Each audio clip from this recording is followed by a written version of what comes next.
Display of other navigational information. Radar information and/or AIS information may be transferred from system compliant with the relevant standards of organization.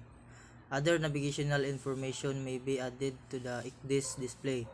However, it should not degrade the display SENC information, and it should be clearly distinguishable from the SENC information.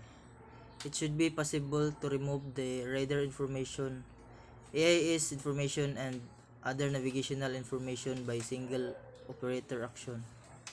ICDIS and added navigational information should use a common reference system.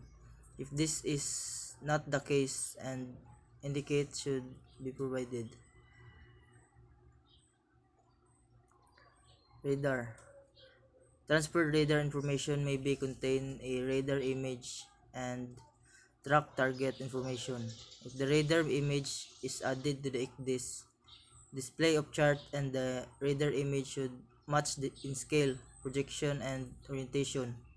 The radar image and the position from the position sensor should both be adjusted automatically for antenna offset from the coning position. Display mode and generation of the neighboring area. It should always be possible to display the SENC information in a north-up orientation. Other orientation are permitted. When such orientation are displayed, the orientation should be altered steps large enough to avoid unstable display or the chart information. ICDIS should provide for true motion mode. Other modes are permitted.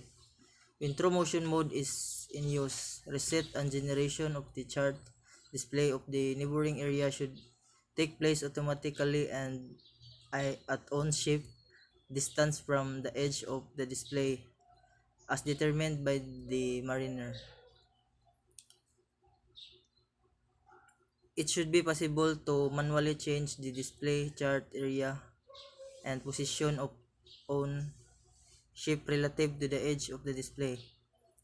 If the area covered by this display includes water for which no ANC at the scale appropriate for navigation is available, the area representing those water should carry an indication to the mariner refer to the paper chart or the RCDS mode of operation.